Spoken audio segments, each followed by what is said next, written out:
2025-26 की बजट पे बात करने का मौका दिया। मैं तो पहले अपने हलके के लोगों का शुक्रगुजार हूँ जिन्होंने मुझे इस ऐवान में भेजा कि मैं उनके बारे में कुछ बात कर सकूं। मिस्टर स्पीकर, इस वक्त जो मुल्क के हालात हैं, जो इस खित्ते के हालात हैं, बहुत दुख होता है। हमारे मुसलमान भाई इस वक्त बड़ी मुश्किल में हैं। पहले यहाँ पाकिस्तान में हुआ, अब हमारे नेबर जो ईरान है उनके साथ जो हो रहा है, हमें बड़ा दुख होता है। और एक बात की खुशी भी है कि हमारी अफवाज ने, सब पहले कहते थे कि अफवाज के लिए आप इतने पैसे रख रहे हैं, मगर आज हमें फ़ख्र से ये कहना पड़ता है कि गवर्नमेंट ने जो पैसे रखे हैं वो सही रखे, क्योंकि आज अफवाज ने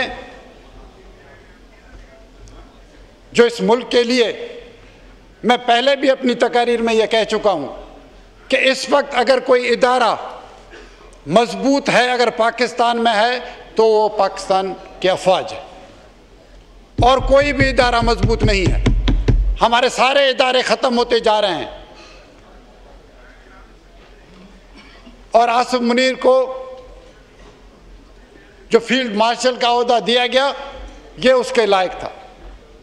सर, अगर आप माजी में जाएंगे तो मुशर्रफ भी था और ज़िया-उल हक भी था। जो भी यहाँ जमहूरियत होती थी, जुल्फ़िकार अली भुट्टो जैसे एक लीडर को इस मुल्क में शहीद किया गया। उसका कसूर क्या था? उसका कसूर यह था कि उसने एटमी ताकत पाकिस्तान को दी। आज अगर खुदा की कसम एटमी ताकत आज पाकिस्तान के पास नहीं होती तो गजा जैसे हालात पाकिस्तान में होते। और हमारा जो नेबर है इंडिया, वो किस तरीके से हमें ट्रीट करता है। मैं यहाँ मुस्लिम लीग एन वालों को भी कहूँगा और दूसरों को भी कहूँगा कि दोस्तियाँ छोड़ दो मोदी से। जो दोस्तियाँ पहले रखी थी ख़त्म हो गई। मोदी पाकिस्तान का दुश्मन है और मुसलमानों का दुश्मन है। और हमें अपने अफवाज की, मुझे दो बातें अच्छी लगी जो DGSPR ने कहा कि हम लड़ना नहीं चाहते, मगर जिस दिन हमने जवाब दिया तो इंडिया को पता चलेगा कि हम जवाब क्या देते हैं। और उन्होंने जवाब दिखाया। और एक बात उन्होंने दूसरी अच्छी कही कि आप हमारे गरीब लोगों के ऊपर हमला ना करें, आप हमला हमारे साथ करें और उसका जवाब हम देंगे। सर, इस बात पे मैं उनको खराज तहसीन पेश कर, इसको ये कहते हैं कि हिम्मत ये होती है। उन्होंने हमारी इज्जत रखी, इस मुल्क का वकार, न बल्कि पाकिस्तान में पर बैनुल-अक़वामी सतह पर भी पाकिस्तान का वकार बुलंद किया। आज हम फख्र से कहते हैं कि हमारी आर्मी मजबूत है।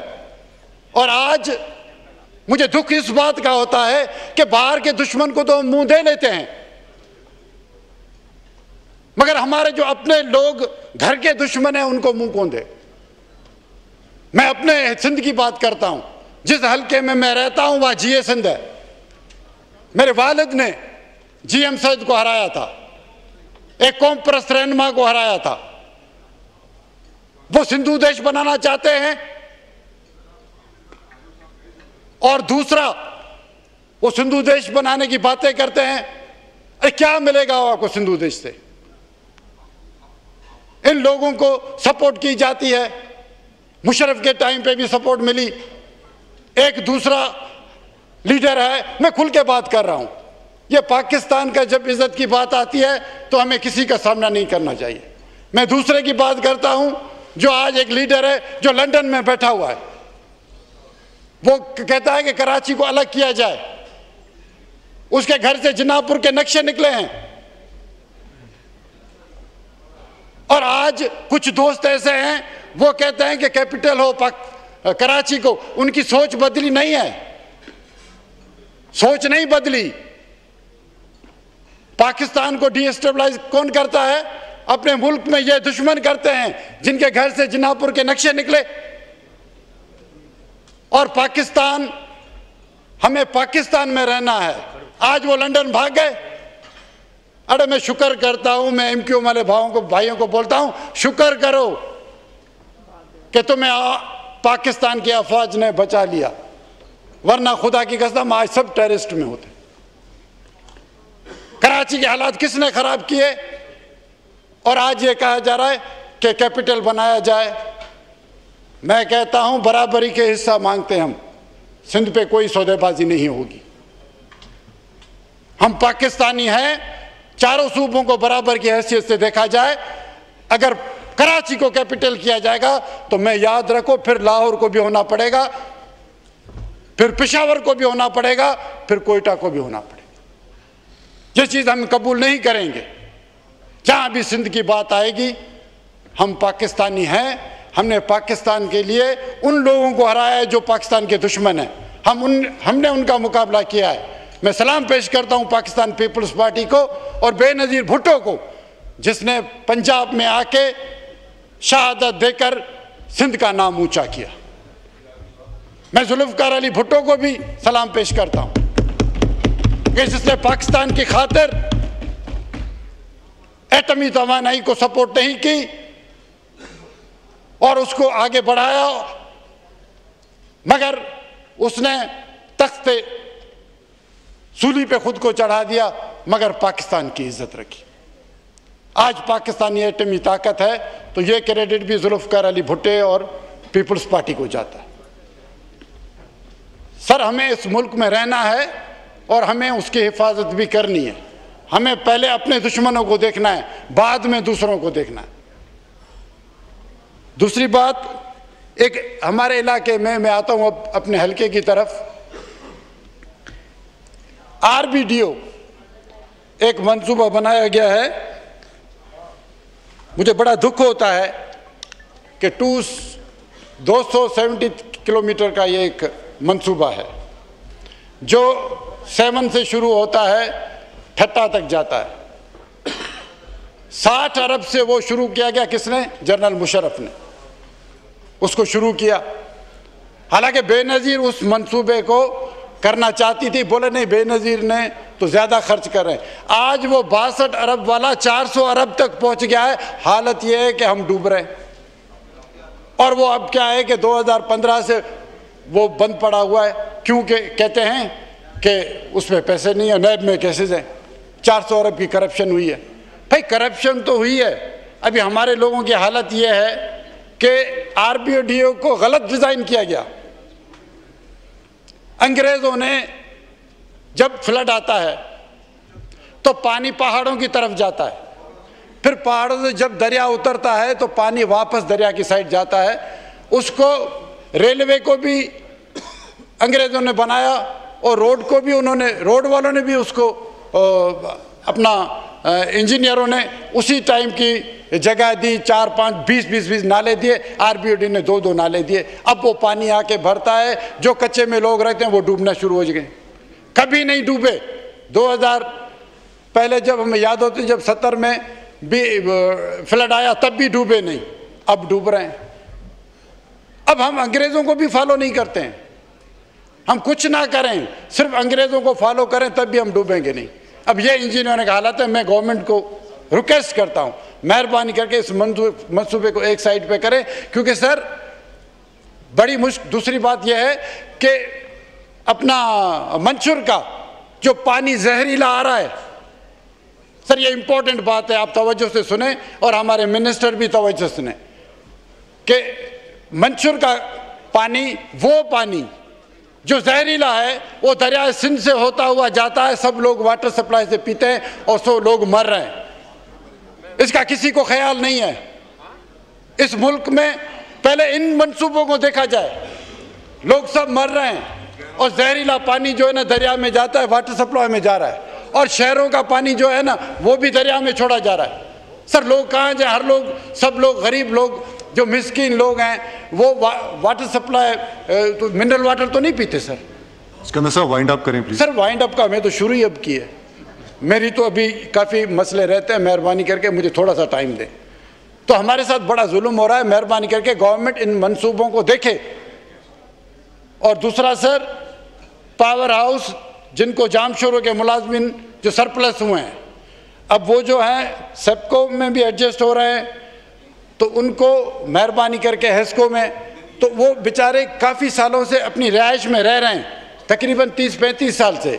अब उनको कह रहे हैं कि आप चले जाओ। अब वो कह रहे हैं कि भाई हमें जगहें दो, आप भले हमें कहीं पे भी एडजस्ट करो, मगर हमारे बच्चों को यहाँ से शिफ्ट ना करो, क्योंकि स्कूल वो वहाँ पढ़ते हैं, वो बैठे रहते हैं। तो मेरी रिक्वेस्ट है गवर्नमेंट से कि मेहरबानी करके उनको वहीं रहने दिया जाए, उनके घरों से उनको नहीं निकाला जाए। सर PTCL हमारे पास एक टेलीग्राफ के हैसियत से वहाँ पे कोठरी में, मेरे हलके में बहुत बड़ी जगह है उनके पास, वहाँ भी वो बिल्कुल टेली कम्युनिकेशन ख़त्म हो चुका है। अब लोग वहाँ पे रिहायशी पजीर है। मैं गवर्नमेंट को सजेशन देता हूँ कि आप मेहरबानी करके उन लोगों को किराए पे दे दें या उन लोगों को अलाट करके दे दें। बाकी जो ज़मीन बची हुई है उसको जो ऑक्शन करें, गवर्नमेंट को फ़ायदा हो, वरना वो सारी कब्ज़ा हो जाएंगी। सर वही प्रॉब्लम रेलवे के साथ भी है, रेलवे की भी काफ़ी ज़मीन वहाँ पे है कोठरी में, वहाँ पहले प्लेटफॉर्म होता था और वहाँ पे ट्रेन रुकती थी, अब वो हैदराबाद में रुकती है। अब अरबों की ज़मीनें वहाँ पड़ी हुई हैं और जो है गवर्नमेंट उसको ऑक्शन करे या लोगों के जो क्वार्टर हैं उनको किराए पे दे दे। तो जो गरीब बैठे हैं 50 साल से, सर 85 से मैं भी इलेक्शन में जीतते आ रहा हूँ, ये लोग यहीं पे बैठे हुए हैं, गवर्नमेंट कोई फैसला नहीं कर रही और ज़मीनों पे कब्जे हो रहे हैं। फिर पुलिस आ जाती है कि इनको उठाओ, फिर ये प्रॉब्लम हमारे लिए होते हैं। कि गवर्नमेंट को बेहतर है कि मैं उनको सजेस्ट करता हूँ कि उनको या तो लीज़ करके दे दें और जो ज़मीन खाली पड़ी है उनको ऑक्शन करें। सर मैं 7 का प्रोजेक्ट है जो कि Sindh government between federal government के साथ किया गया और 7 में मुर्शिद लाल की नगरी है, ये मेरा हलका है, उस रोड कंप्लीट नहीं हो रहा है। सिंध गवर्नमेंट ने तो अपने पैसे दे दिए, 7 अरब थे जितने भी थे उन्होंने दे दिए, फेडरल से अभी कुछ पैसे रखे नहीं गए।